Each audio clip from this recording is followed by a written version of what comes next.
Hi everybody, welcome to another episode of A Piece of Ash with Ash. This is my monthly sit and ask me questions show where I usually work on some models. You get to hang out with me on my painting table and ask me whatever it is you want to know about.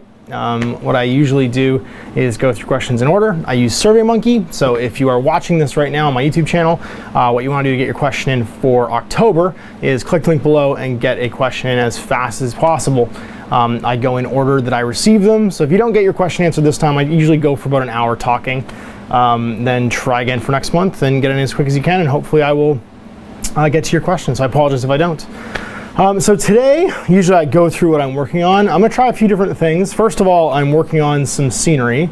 I have, if you guys have been keeping up with me on Facebook, taken on probably the biggest project I've done so far for Guerrilla Miniature Games, which was a from the ground up scenery build, model build, like everything build for this new game from Osprey called Frostgrave. You guys had asked me about it for months when it was sort of like in its infancy and not quite out yet, and since it's come out, I've got my hands on the rulebook, 2 copies of the rulebook, actually one for the co-op so other people could borrow it, and one for myself. And I thought it was super cool. You guys have really been encouraging me to do it because you love all the warband games that I do, like This Is Not a Test and Mordheim. And this was another great sort of itch to scratch. I've made a completely unique table. It's all alpine, mountain, snow themed. I think this is going to be a great series for fall and winter. So what I'm doing is I'm running an open Frostgrave campaign in the area. So all the people that are in the area and are part of sort of the co-op community of regulars and my friends can come and play Frostgrave anytime they want. So it'll probably be a bit more than a 3-game series. You'll probably see it get interrupted by other games because we're probably just going to play it until we get sick of it and just play it as we go. I'll probably make a few different warband leaders to lead my wizards through the giant snowy death city of Feldgast. And I'm probably going to set it somewhere familiar. I had a lot of success setting This Is Not a Test in Fallout. I think I'm probably going to set Frostgrave in Skyrim, in the Elder Scrolls universe in Skyrim. And there's a reason for that because I've had a very cool idea that I want to try out and use on the tabletop, and I think this is another great example of a rule set that you can just adapt to do whatever you want. So without further ado, I will be working on some teleporter pads. I made these 2-inch teleporter pads out of epoxy sculpt, and I sculpted details and stuff onto them. My statues, I have 6 statues. These are objective pieces where you go up and try and prize a piece of treasure off of them, and then they come to life maybe and whack you. My treasure counters, you have to have 6 treasure counters for the game. And my pillars, these pillars are going to have some magical runes on them that make them dangerous. And usually they'll have a piece of treasure at the top that you're trying to prize off or climb up to, and you have to basically have a test of metal against them to do stuff. So I'm going to jump into painting this stuff. And at the end of this, I'm actually going to do something different. You guys have been asking me for quite a few shows if I would bring back On the Painting Table. I'm going to bring back On the Painting Table actually is a completely new series, I think, in and of itself. But I have so much stuff that I've kind of been working on since the last time we talked. I figured I would do a big On the Painting Table at the end of this to kind of kick it off. And you guys get to see some individual episodes starting next month where I go through model kits, even show you like the sprues and the boxes and the frames, and just kind of show what I'm working and painting on. It'll be a short series for like Widgets and Wonders, probably like 5-10 minutes per show, and it'll just catch you up on what I'm working on building and painting and where you can get it. Because what usually happens is I post something on Facebook of what I've been building and painting, and then you guys go, oh, where can I get that? Where is this? Where's that? And hopefully by doing it this way, I can just put all the links in the video description. You guys will have access to all the, information that you want when you see me work on something. So let's dive in, answer my first question for the day, and I'll get painting because I got work to do. I need to get this stuff done so that I can start filming games. So my first one's from Crownblade. Hi Ash, have you ever considered doing a dedicated Mordheim show? I got asked this before. I think one of the problems with doing a dedicated Mordheim show is there are so many. Throwback Thursday's been really popular, like really popular. And there's so many great games like Mordheim, I wouldn't want to take up an entire day of the week just doing one thing. And I know that sucks, but it's it's a super popular game, and I think the reason we're having so much fun with it right now and that you guys are enjoying watching it is actually because I'm not doing it all the time. I think if we OD'd on it, it would be too much. It is the kind of game that you can just play too much of and kind of get sick of and not want to play that much anymore. I find all of those warband games are kind of that way. So by breaking it up and by not getting to do it all the time, it gives us all a chance to paint cool models, so to do a lot of work on building and painting the models that we're using in our games, which I think is why you've seen such high quality warbands and people doing new stuff, and such a great, like, fantastic turnout for the actual, like, show for Throwback Thursdays, is that there isn't, like, a huge amount of time pressure. We don't have to get it done in a certain amount of time, and that's helped keep the quality really high. So if I did it all the time as, like, a dedicated show, one, I think we'd get sick of it. I think we making it would get sick of it, and you guys would actually get sick of watching it because it wouldn't be special anymore. And two, it would get in the way of so much other cool stuff I want to do. There's so many great dead miniature games out there. I have this project with my friend Diviet that I'm planning right now that I'm super excited about. Jason's still building orcs and talking about doing Gorka Market at some point. Jordan and I just finished painting, or like recording actually, and you'll see it in a week or so. A new game for Throwback Thursday that people have been asking about, and that I'm super excited about too. It's one of my favorite games. So yeah, I don't think I would do that because it would have to take a slot in the week that, one, would get in the way of me doing all kinds of other cool stuff. I think the variety is kind of what keeps everybody excited, and us excited to make it. And two, I think you can overdo it on warband games. I think they just kind of, you burn out on them after a while. So having them be sort of irregular, it's good for everybody. Joe Lyons asked, what's your favorite silly rule in Age of Sigmar? The level of ridiculous is my favorite thing about the game. Oh, actually, I'll be honest, none of the armies I play had really any silly rules in them, except for maybe the beard ones from the dwarves, which I didn't really pay a lot of attention to because they were all like for special characters that I didn't have. So I don't know a lot about them, Joe. I'm sorry. I wish I could answer your question. There was the magnificent mustache one for, what's his face? Kurt Helborg. As the miniature has like an amazing mustache, and if you have a better mustache than your opponent, then you get some like special abilities. That's pretty funny. That was pretty cool. I like that kind of sort of silly, funny stuff in the game. I think it's just there as like a say goodbye to those characters, because obviously in the new timeline for Age of Sigmar, they are gone. They are long gone. So it's just kind of a cool send off. Yeah, no, I guess that would be the one I really know, Joe. So that's my answer. Kyle asks, could my channel be any better? And then he answers no. Well, thanks, Kyle. I appreciate that, man. That's pretty cool. I think it could be better personally, but that's because there's so much stuff that I want to make going forward that I, as one human being trying to make a whole lot of stuff and then get other people interested in it, I just wish I had more hours in the day. Or that my kids' naps were still overlapping, because I was able to get a lot more stuff done when that was happening. But, sunrise, sunset, I'm sure it'll come back at some point. Sean Haynes, UK asks, who's your favorite fantasy character in terms of story or background, and why? That's a great question. And I'm assuming that when you say fantasy, you mean Warhammer fantasy, but you might just mean fantasy as in like the generic term of fantasy universes. So I'm gonna go with the second one, like that, just favorite fantasy character in general, like guy in fantasy.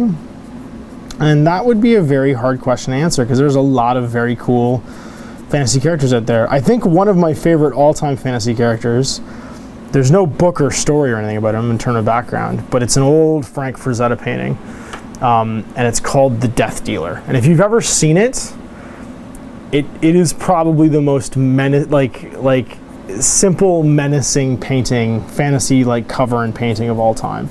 And the reason I love it so much is that it's just, there's no real background. He is the strongest single image in the foreground. He has no facial features, just these eyes peering out from under a helmet. And he has this sort of very plain Jane, unassuming axe and shield. And he's mounted on a horse that's equally sort of like, I don't know, ominous and spectre-like. And it just is a really gripping piece. Like, it's a fantastic gripping piece.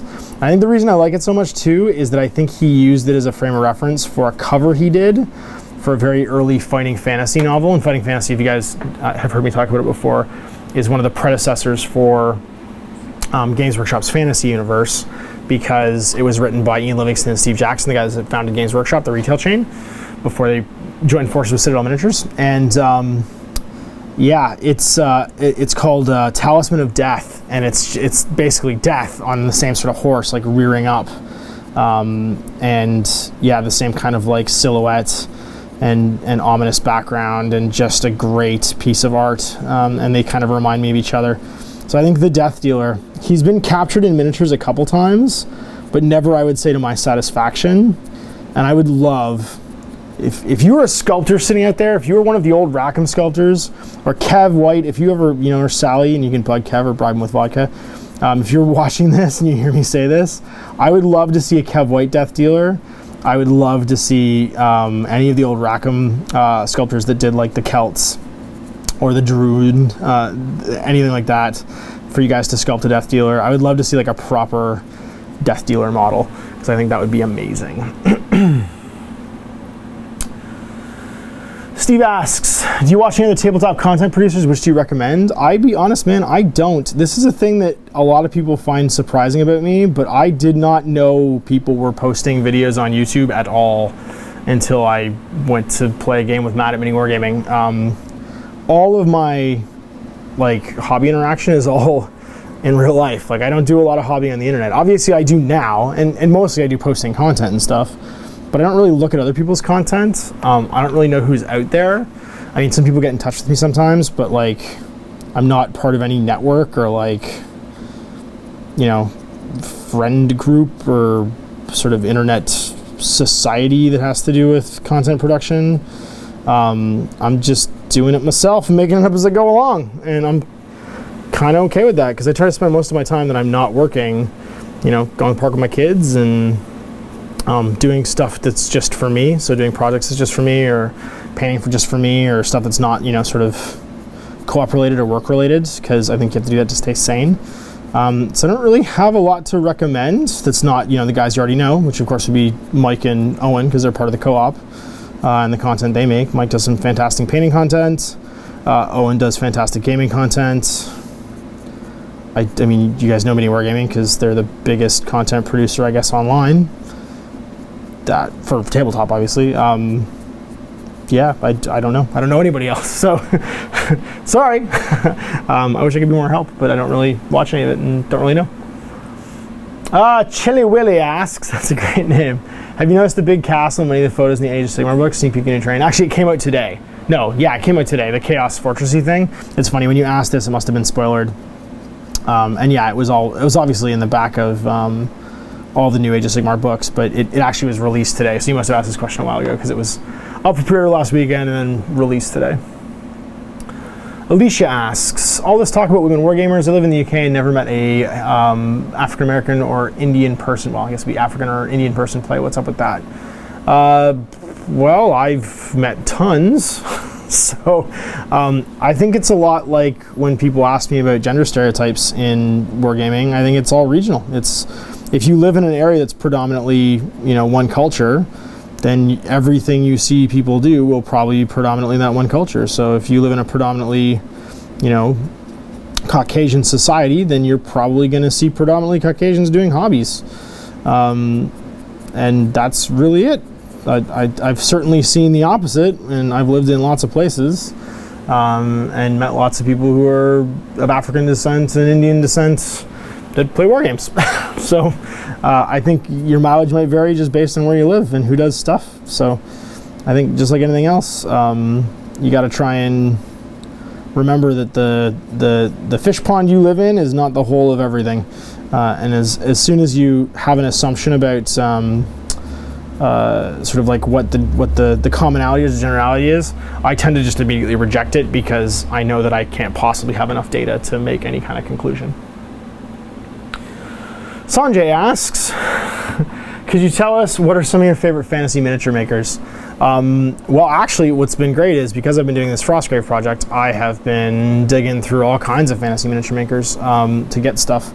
I've just recently discovered a company called Otherworld. They do like D&D minis almost, so like different characters and character classes and races and stuff like that for tabletop, all in 28 mil. And I think about half of my sort of like higher level, more powerful soldiers for Frostgrave are Otherworld miniatures. So I know my treasure hunter, my 2 knights, my apothecary, my thief, and my marksman are all Otherworld miniatures, and they are great. Man, they're from the UK, so they're a bit hard to get here in Canada. I actually cleaned out the local stockist that was carrying them, like the online stockist in Canada that I go through, and unfortunately they're not reordering for whatever reason, probably because our currency's so crap. So I'm probably not going to be able to get any in the near future, because right now the pound is 2 to 1 the Canadian dollar, so prices would be doubled everywhere, plus I'd pay double the price in shipping, which would suck. So yeah, I probably won't be able to get any more, but Otherworld is fantastic. It's also the same reason I've been holding off ordering anything from Hassle-Free, because again, my currency is currently crap, and it would inflate prices to the point of lunacy to be able to order anything. But Kevin, Sally, and Artemis, who runs like the store and the distribution and stuff now, the sales stuff, do a fantastic job. He's got just a huge range of fantasy miniatures that you can go through. Heresy's another good one. Heresy miniatures, Reaper with their various fantasy lines are all really great looking. It's hard to go wrong. There's just tons of great fantasy producers out there. And obviously, fantasy miniatures are one of the biggest sort of like online selections for character models, because so many people do miniatures for, I guess, Dungeons and Dragons now. I'm told that that game's actually become very miniature friendly, and miniatures are fairly, I don't say mandatory, but they're easy to use, and they increase the ease of play if you do decide to use them. So they're fairly popular in tabletop RPGs now. That yeah, your selection is just enormous. Like you can really waste some time on the internet looking at fantasy miniatures online. Other great ones, obviously you can still get a lot of the Rackham miniatures from Cool Mini or Not. Cool Mini or Not is distributing Wrath of Kings, which is a really nice sort of unique looking fantasy line. These statues actually are Wrath of Kings Ashmen, Ashmen, that are going to be my evil come to life statues. What else? We've got, I talked about that. Talked about Reaper. I'm sure I'm forgetting something, because there's so many great companies out there, and I'm sure there's like a really obvious one that has like completely gotten knocked out of my head that I should be remembering right now. That has really cool stuff, but unfortunately it's eluded me. So I hope that helped. There's some stuff to look at, Sanjay. Zach asks, your Infinity Minis look amazing. Do you airbrush? And if so, do you have any tips for beginners? I airbrush a lot of my base coats, like all my my Ariadne has been base coated with the airbrush, as have my my Yuching and my actually all of my Infinity armies have. They've all been base coated. The easiest thing to do if you're a beginner with airbrushing for Infinity miniatures is don't try and do like sword details and zenithal highlighting and stuff like that. Just get a nice base coat. So pick whatever the biggest color is on the mini, and then do maybe a 2 or 3 color transition base coat on them, and then just go and edge highlight the way you normally would. It'll save you a ton of time. It'll make your base coats really smooth, and especially for a game like Infinity, where so much of the detail is like really rounded, an airbrush is going to get you a lot of, I guess, cleanliness on your miniatures that doing it by brush you might not get, or you might not be as quite as happy with it. So that's what I do, is just pick the primary color and airbrush that on, then paint all the other details over top. Bulk Vanderhuge asks, what's your opinion of Ninth Age, ETC Swedish Comp Made Fantasy Edition? I tried to read it. Owen sent me a link to it the other day because he'd been reading through it. It's pretty dense because it's not really like an FAQ for 8th edition fantasy that kind of changes the game the way that the old ETC rules were. It's basically a new game. Like, it's a rewrite. Like, it's a rule book, and then right now there's even an army book. They've completely rewritten the Beastmen from scratch. So it's kind of a lot to absorb. I've been kicking around the idea of doing some battle reports for it, just for funsies. Just like try it out and see how it's like for myself. But like that's kind of down the road, because I don't know. I've got so much other stuff to do that's super fun and exciting. And I'm actually just playing 8th edition this week too. So you'll get some Old World adventures coming at you in the near future, because some people want to come in and play Old World Wars, Old World Adventures, Old World Wars no more. Which I'm excited about too. So I might give it a try at some point, maybe do an indie game spotlight on it, because it is an indie game. I would lump it under the category of a fan-made, or I guess independently made, new miniature game. It's not actually, it's using Warhammer miniatures, but it's not Warhammer. It uses the Warhammer core engine, but it's a mod. So yeah, you may see it in the future. Carthagin asks, do you think a conversion from Confrontation to Age of Sigmar work? Those Rackham-led minis are the best. Absolutely. I think you could definitely find stats for your Rackham miniatures. I think the thing with Rackham miniatures, though, is that you have so few typically in a game of Confrontation that Age of Sigmar might even be a bit big of a game for Confrontation, because you'd buy models 1-to-1. Now, if you had a Ragnarok army, which is like the mass combat version of Confrontation, like I have a Ragnarok Keltwa army actually, that I've been thinking about rebasing for various reasons. But yeah, if you had that, then you could probably convert that over to Age of Sigmar pretty good. But your odd, you could definitely use the rules, like the core mechanics for Age of Sigmar, and just write some stat lines for your Confrontation miniatures for sure, and I think that would work really well. But even just with like 5 guys to a unit, you're almost too big. Most of the units in Confrontation came blistered 3 guys to a pack, and that was about as big as you ever fielded them. I never fielded usually more than like 2 or 3 pistoliers or anything like that. So yeah, I think I would say that it would work, but you'd have to scale it back probably a little bit. Eddie Spirell asks, I've seen some great fan-made point costs for Age of Sigmar where the community is giving feedback. Your thoughts? So here's the thing with me is in order to like adopt something, I have to understand its underpinnings. And the problem I have with most of the point cost systems I've seen is that while they do give you like a rough idea of how they came to it, usually how they came with it, there's not a lot of logic behind why that equation is what it is. So like I've seen some where it's like attacks times wounds divided by or minus something, like so the number of attacks times the number of wounds, and it came to like a rough point cost.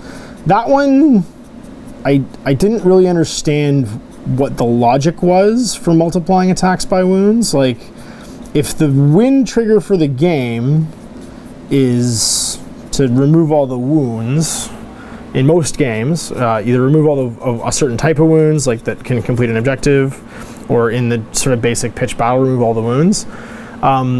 Attacks don't have anything to do with it for me. And then some of the other ones I've seen, they give you like a rough point cost, but then they fix the number of models you get for those points. And that kind of, to me, defeated the purpose of Age of Sigmar, where it was very fluid. Like army construction was just whatever you had, you could take. And there's a lot of math involved. So I don't, as good, or what was really interesting to me was somebody'd taken a couple of the systems. So there's some SDK or something, I don't remember what the acronym is. And there's another one called AzerComp. And what they did was they said, they watched one of my battle reports where we were using the Lords of War composition rules, which is just wounds, and then like some basic restrictions for like almost like a 4-sword chart for keywords.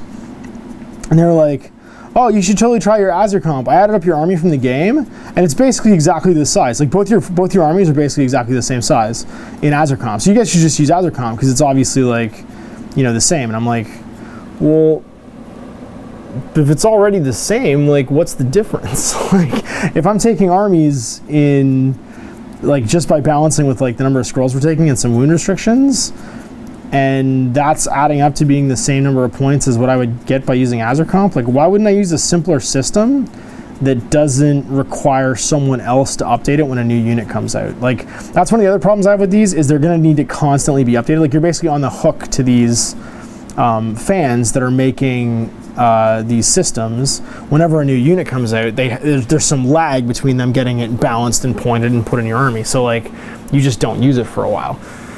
And that's why I'm kind of just like leery about those systems. I like a system that doesn't require any maintenance, and I think that's the nice thing about the Lords of War system, is that it's just it's a cipher that you could insert any new unit into, and there's no additional work required to make that sort of fit.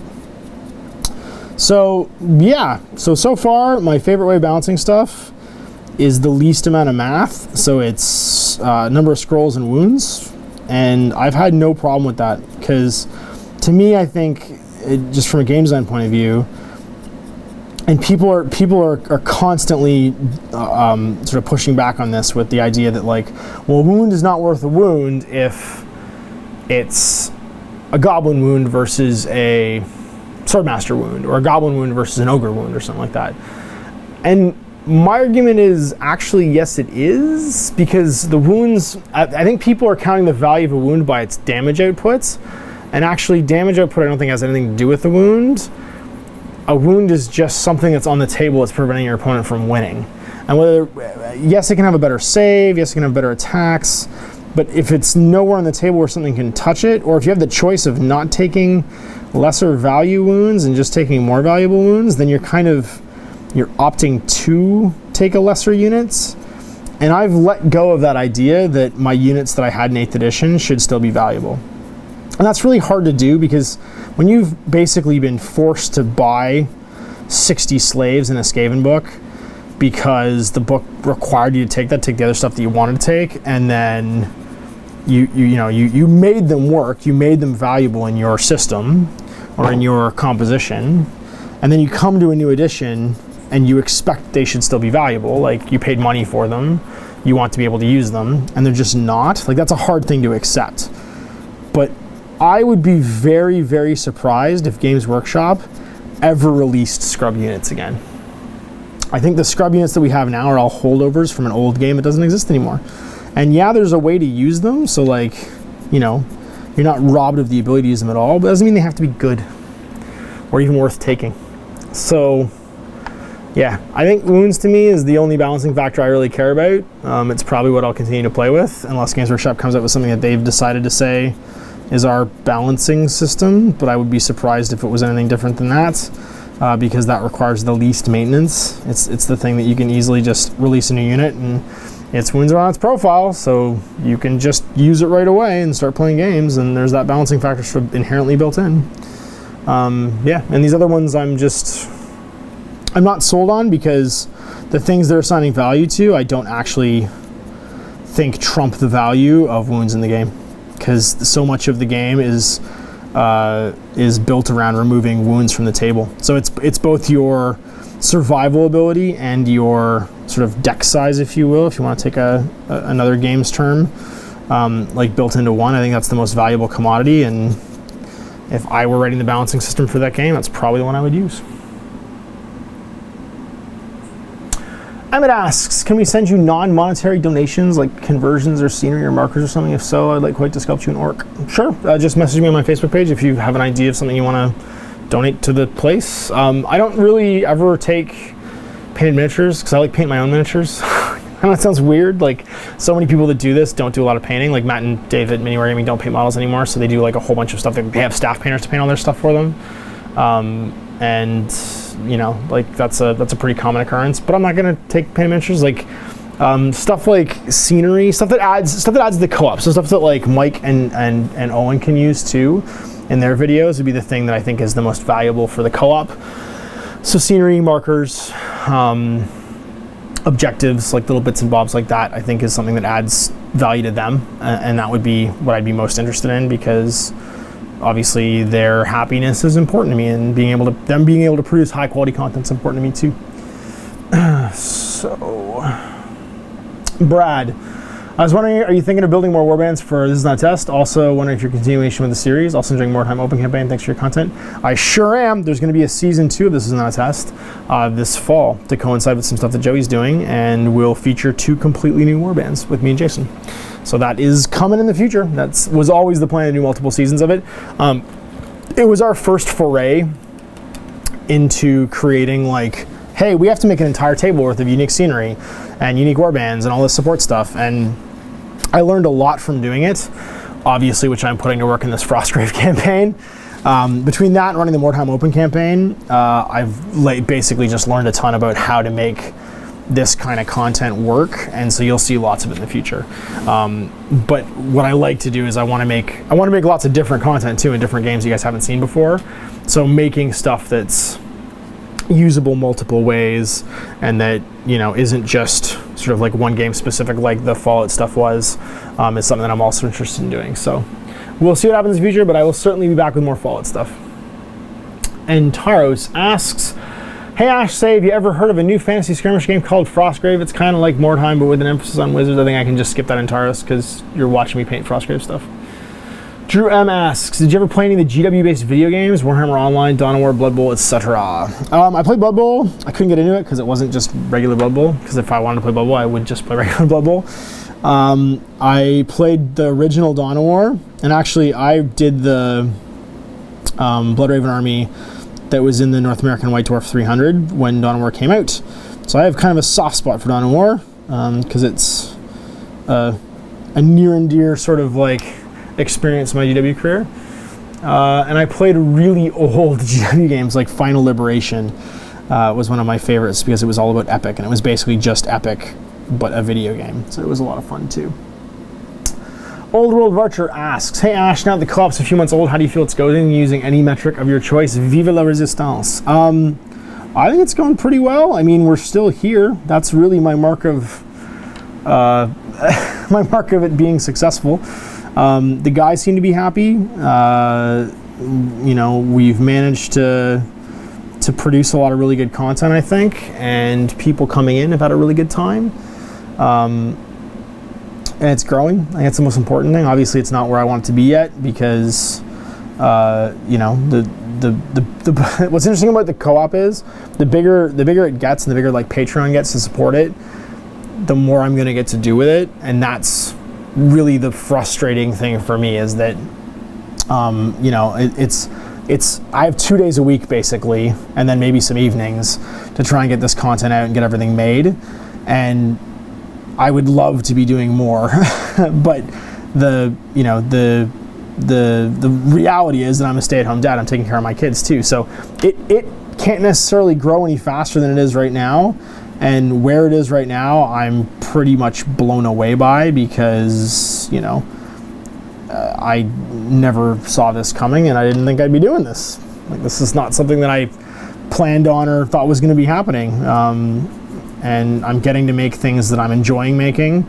I'm getting to bring you guys stuff that I think's new. I'm getting to help people bring their stuff to market, which I'm really excited about. I think that's I think if I ask me how I think the co-op's going based on that metric, on how many people have we helped like bring to market and show stuff off for and give a little bit of like attention and love to, I would say it's going really well. And I hope that we get to keep doing more of that, because that's the thing I'm most proud of, is that we've helped some really creative people who put themselves out there and made something, which is a very brave thing to do, get some more sort of time and attention, and I want that to keep happening more than anything else. I think that's exciting and different. And I think that's what you guys want too, because that's what you guys have told me you want. Gareth asks, what's your favorite Infinity faction and why? Well, that changes like every week, because the problem with Infinity is it has so many cool models that I don't know anyone that can just stick to one faction for very long. I know I certainly can't. And so, yeah. My current favorite Infinity faction is probably Ariadna. And the reason for that is I love the look of them. Like, I love their low-tech survivalist sort of vibe that they have going on. And the new USA Ariadna stuff I think is super cool. The look in that faction. I love how they play. I love that they're the low techs and they have to keep up with guys with giant robots, and they do so, you know, purely on the virtue of having basically adamantium on their planet. So yeah, no, I think they're probably my current favorite just because I've been playing them a whole bunch. They were my new faction at the end of last year, and I played them pretty consistently this year so far. But I mean, really, my favorite Infinity faction changes every time I play because I jump back and forth so much, and I have 4 current factions on the go.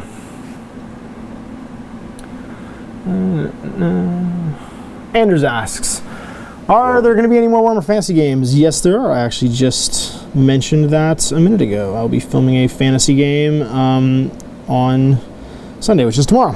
So you'll get to see one relatively soon. Big Ed asks, good call on the Warlord Titans, my bad. Could you set up PayPal so you can send a few bucks when I have it to spare? I love more time. I've already got PayPal. It's guerrillaminiaturegames@gmail.com is my PayPal email. So if you ever want to throw me a donation, if you don't, can't be a Patreon backer because, you're not able to have something monthly happen, and that'd be awesome. Justin asks, are you going to continue playing This Is Not a Test? I answered that, and the answer is yes. Gakillian asks, woo, that Adventure Forum, I've been there for ages. Who would you say your favorite sculptor is? I'm partial to Paul Muller and Kev White. I've said that about Kev White a lot, though Bob Rodolfi is up there and Andy Foster's Dragon is immense. I don't really have a favorite sculptor. I think I tend to have favorite themes. I do love Kev White. I think his use of anatomy is incredible. He sculpts all of the anatomy under a miniature before he even starts putting armor and stuff onto it, which I think is just crazy bananas. So yeah, no, I think he's just incredibly talented. Who else?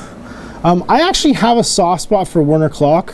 He has a very specific style, like his sort of elfin featured Female miniatures, I think, are really, really cool. I do like, if you've ever seen any of his stuff, Chris Fitzpatrick, he went off and he did a lot of the old Dark Elf stuff. Actually, his style and Werner Klock style isn't that different. But then he had a company called Crocodile Games, which I think is still around, War Gods of Egyptus. And he did some really cool like modern zombie miniatures that I picked up. And just like random cool Egyptian monster models. So I'm a fan of his too. Alexander the Not So Great. Hey Ash, I've been toying with the idea of starting to work for Games Workshop. I was wondering how you got your start with the company, moving to Tennessee, etc.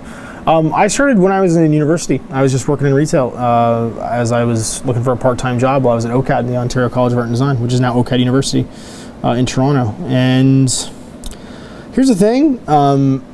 People often ask me, like, how do you get into the wargaming industry? How do you work for Games Workshop?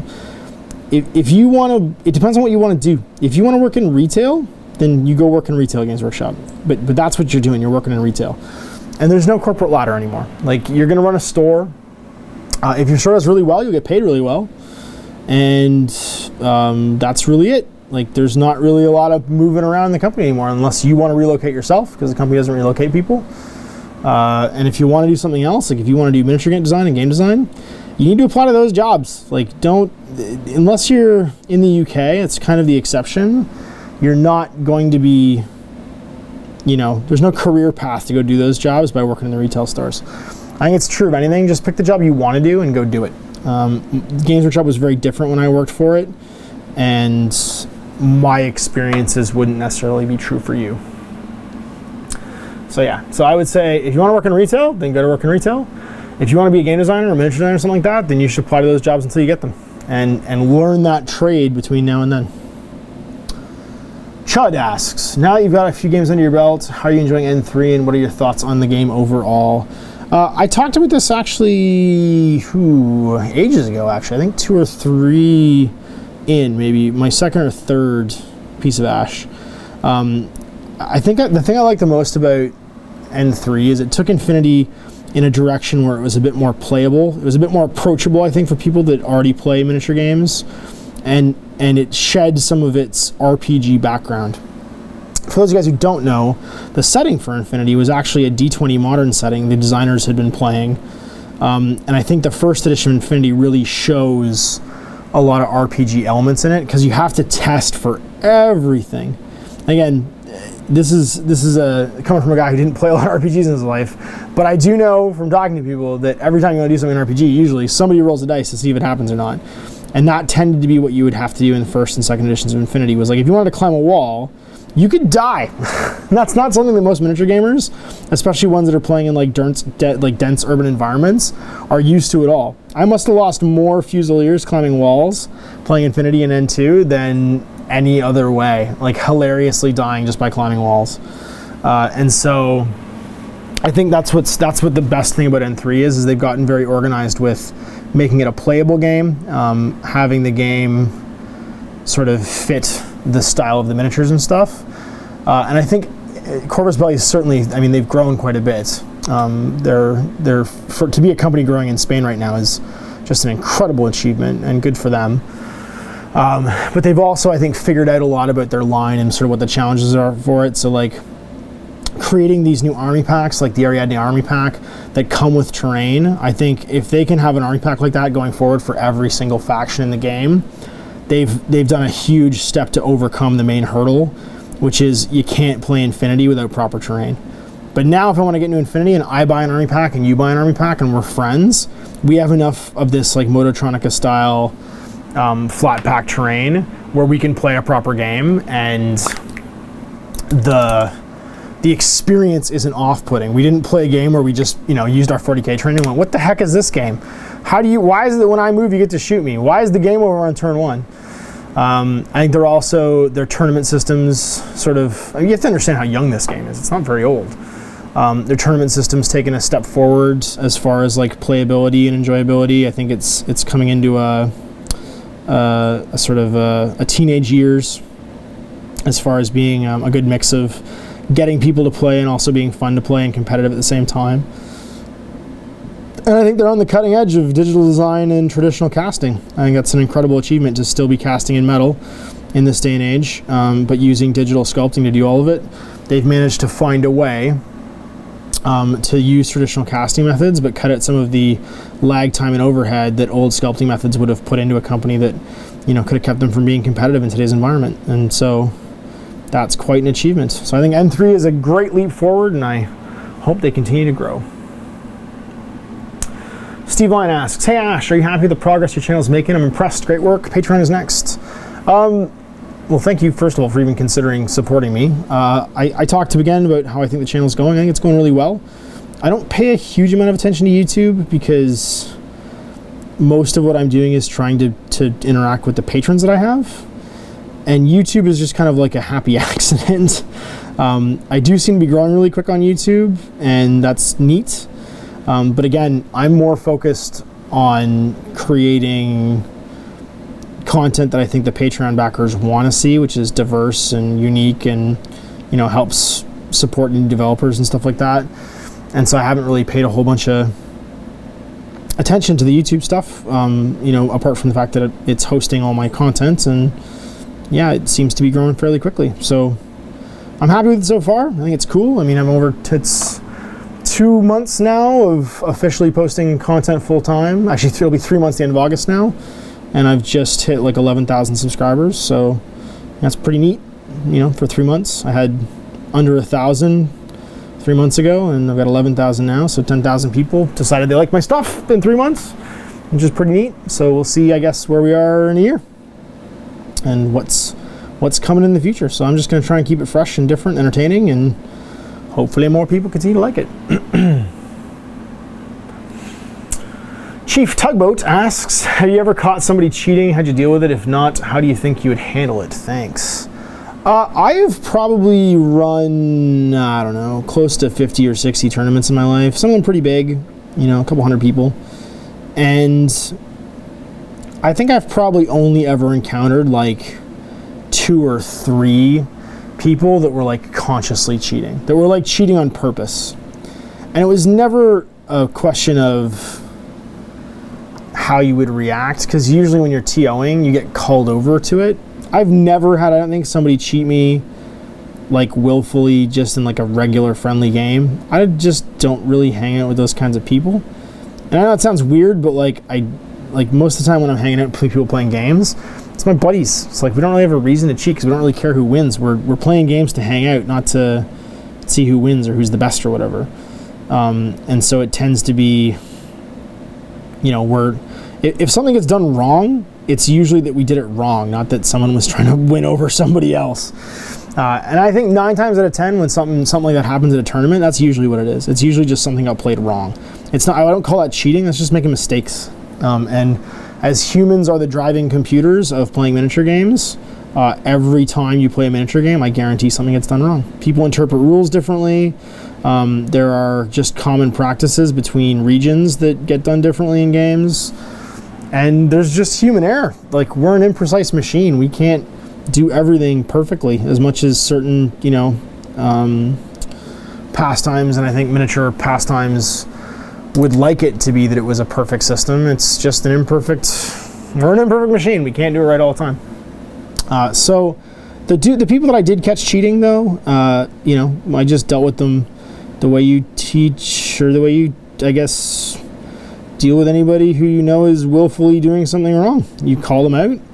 You tell them, hey, look, like, you can't do that. And, you know, depending upon whatever the rules were for the event, I would follow the rules for the event. So if the event just had a banning or a, you know, dismissal system for someone who's willfully cheating, or, you know, doing something that's considered inappropriate behavior for the event, I would just follow those guidelines. And if it was my call, I'd usually gauge it off how they reacted to getting caught. So if the guy completely like copped up to it and was like, oh yeah, you're right, you know, I tried to pull a fast one, not my bad, then I would probably be more willing to listen to him. If the guy tried to deny it and was clearly, you know, willfully doing something, like one of my favorites was, you know, somebody has line of sight during his turn and then claims the opponent doesn't have line of sight during their turn. So somebody shoots their las cannons at you, you know, for their predator, and the same tank that he just shot at tries to shoot back, and he says it can't. And, you know, no one's taping the game, so when his opponent goes to say, like, well, you shot me last turn, you know, and they call the TO over because the guy's just being adamant that he didn't, and that tank is, got a weapon destroyed result or something on it, or his down hull points, and he's clearly not telling the truth. It's like turn 1. So, it has to be the case that that thing shot at him. You just call him out and see what happens. But I honestly think it's incredibly rare that anyone willfully cheats in a miniature game, unless the stakes are really high. Most games are just casual and laid back. Vaultboy asks, are you hyped about Fallout 4? If so, how will you ever carve out time for your busy life to explore the wasteland? Keep up good work. Well, I could just sacrifice sleep completely. I mean, that's always an option. The biggest thing for Fallout 4 in me is it's only on next gen, and I have not bought a next gen console. Like, there's no point in me buying a next gen console. One, because right now I just get free games every month, like 2 free games a month from Xbox Live, because they're giving away their back catalog, and I'm still catching up on it. Like, I'm still playing through games from the last edition that I hadn't played yet. So jumping into a new system, especially an amazing time waster like Fallout, probably won't happen for the next little while. You'll probably get to hear me goo and gaga over Fallout 4 when it's like super old news, and then the latest edition of consoles has like halved in price. And I finally can convince myself, like, well, it's only $199 plus tax now, and I can get Fallout 4 for like $20. I am just going to give up sleep for a week and go explore the Boston wasteland. And because I play Steam games on a Mac, I of course can't play it on a Mac either, because that's just not available to Mac. For whatever reason, Fallout's not, because I have Fallout 3 on Steam, but it was for my PC, and does not apparently exist in the Steam store for Macintosh. So, another thing against Macs, people always putting us down, making life harder. But I'm very hyped for it. It's going to be exciting. I think it's going to be cool. Johnny Rocket asks, what do you think of the Dust Tactics Kickstarter mess? I don't know anything about it. So, my only knowledge of Dust is I bought 2 copies of the original board game because I liked the mechs, and I still haven't done anything with them because I haven't ever gotten to get around to building my Secrets to the Third Reich Army. Sorry, I built it, I just never painted it. But yeah, spoiler, I have a Secrets to the Third Reich Army. Like a couple. Vaultboy asks, oh wait, I went backwards. Doop. Tim asks, what are your opinion of the discontinuation of specialist games affecting the number of people getting into the hobby? I've always viewed specialist games as a gateway drug to miniature gaming. I don't think that's the case. I think that might be true in my generation, because there was people in their teens to 20s when those games were around that discovered miniature gaming through those games. I don't think that's true anymore, because it could have been anything. I actually just this week posted my first Lord of the Rings game, and had a huge number of people say that they got into the hobby through Lord of the Rings. So I think it's just a generational thing. Like, I think that people discover games however they discover games, and that there's always going to be in each sort of like zeitgeist of gaming an era's game or type of game that's a little bit easier to get into than others, that someone remembers as like the reason they got into miniature gaming. So I think that's one of them. I think that Specialist Games is one, Lord of the Rings is one. I don't think it's stopping people from getting into the game. I think that that's cell phones and video games. Talk Sullivan asks, is there any next step you'd like your Guerrilla miniature games to take? Blog and YouTube channel are awesome and very time consuming, I guess, but are you willing to develop new stuff and new ways of sharing it? I've been tinkering the idea of a podcast. I even went so far as to start a Podbean channel, but I haven't posted anything yet. And people keep asking me about something like the Machine Shop. I think if I was to do something like the Machine Shop, it would take that kind of a form. It would be like a podcast. I'd probably host it on a podcast sharing platform like Podbean, and then host it on YouTube as well, so people can watch it whatever way they're comfortable. And I've got some friends that are super excited about that as well. Just doing a podcast as a way of getting to hang out online and talk about the things we like to talk about, because it's funny, people are like the Machine Shop. I know way more people that are way smarter than me that could talk about way more interesting stuff. So if I got them together and we sat and recorded an episode, it'd probably be way more interesting than you guys listening to me ramble on about things. I have a lot of experience in certain things, but I'm not necessarily the word smartest guy. And I know a lot of people that are very, very smart and very, very well informed. James, do you plan on doing any Horus Heresy games in the future? I do. I have a huge amount of unpainted Horus Heresy stuff that I will get to in good time. And yes, I would very much like to get to record some of that stuff in the future. Ty asks, any thoughts on Spartan Games' preview of their 28mm Halo combat game? Well, I know Owen is losing his mind about it. He's really excited about the spaceship game, and I have no doubt, because he's a huge Halo fan, I have no doubt when the ground combat game comes in, I will end up painting half of whatever star set he buys, and we will record a whole bunch of it, because inevitably I can be talked into doing anything. Eric asks, with your interest in post-apocalyptic games, the outdoors, and outdoor activities, do you prepare for real-life doomsday with a bunker full of canned foods and shotguns? Not at all. I know way too much about real life to think that that would do any good to anybody in the case that something truly terrible happens. And I'm Canadian, so we already have all this stuff. We need to go live outside because I'm Canadian. And I grew up on a farm, so, you know, there's not a lot we wouldn't really need to do. I don't think we need to can food. Just grow it and raise livestock, because we already have all that stuff. But that being said, like, if something truly terrible happened, there'd be no way for...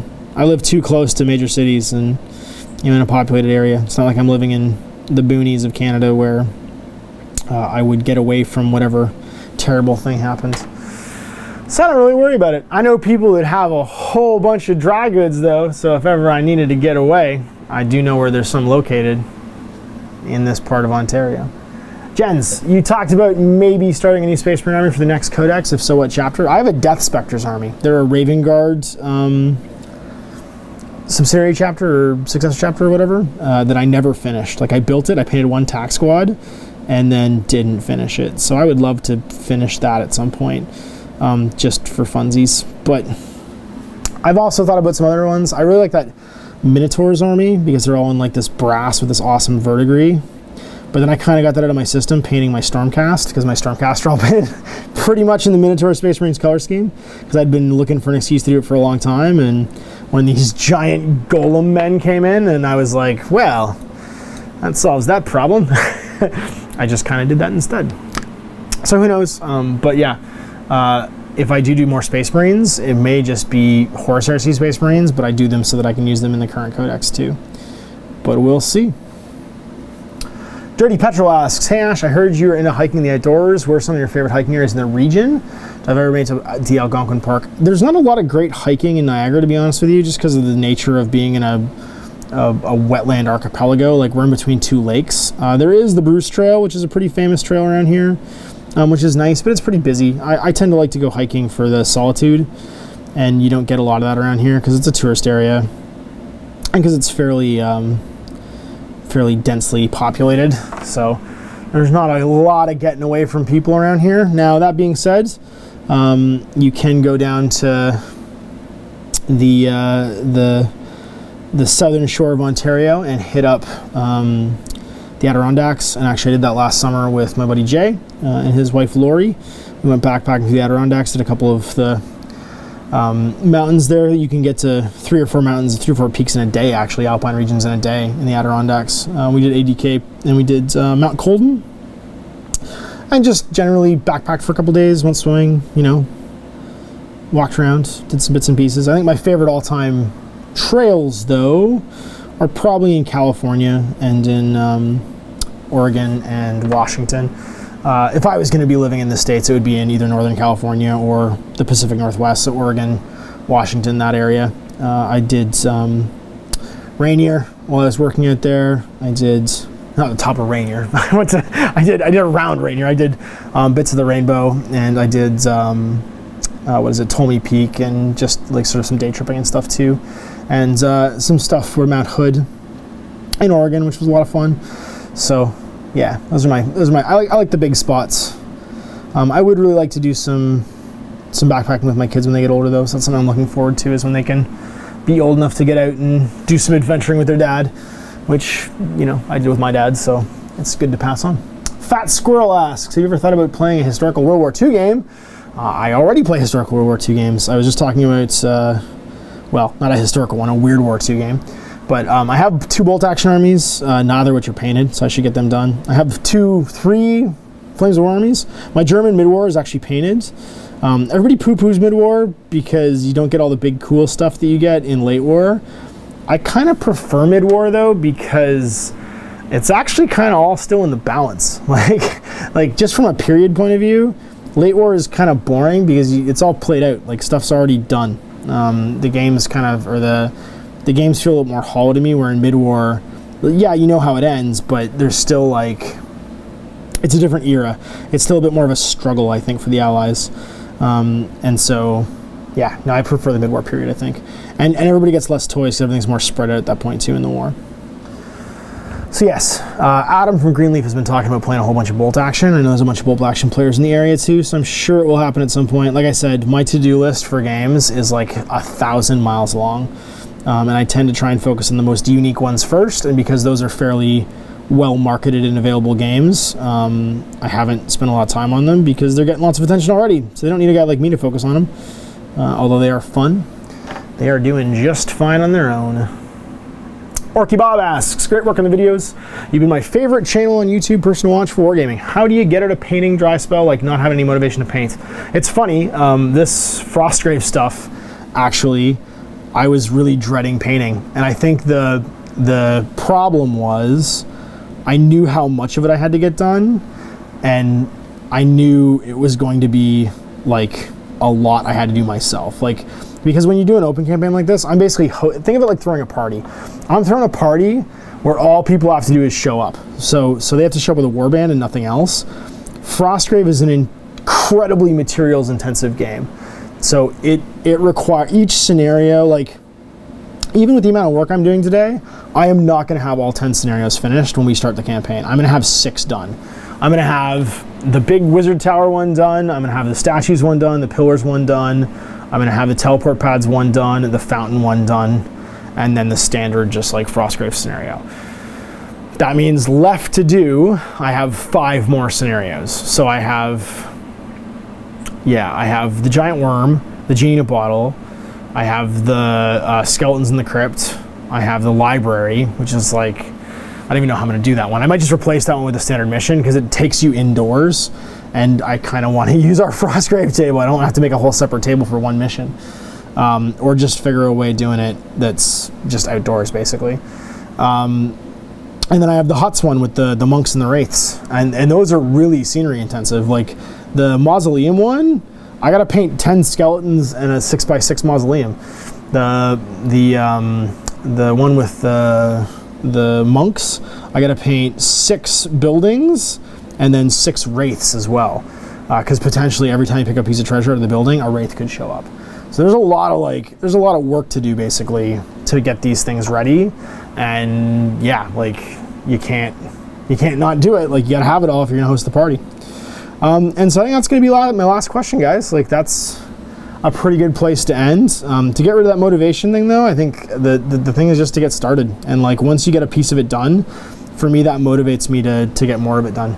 Once I have something I can look at and be like, oh, it's gonna be so cool when I get to actually use that, that gets me over the hump of, you know, the initial like, oh, there's so much to do, I'm never gonna get this done.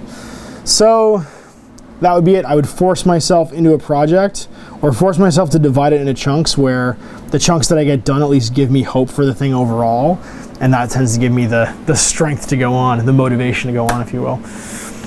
So there it is. So I'm going to do a quick walkthrough at the end of this of some terrain that I'm working on the painting table to show you guys some of the stuff that's getting done. But until next time, for my October piece of ash, if you do want to get a question in, click the link below, go to SurveyMonkey, and that'll allow you to ask me a question. I got to 37 questions today. I had like 58 this time. So I hope that anybody who didn't get their question in, or who didn't get their question answered, gets that question in quick and gets answered next time. So thanks again for watching. Thanks again for all my Patreon backers for making this possible. I hope you guys enjoy the upcoming series for Frostgrave. We'll see you for more Piece of Ash in October. And until then, guys, happy wargaming.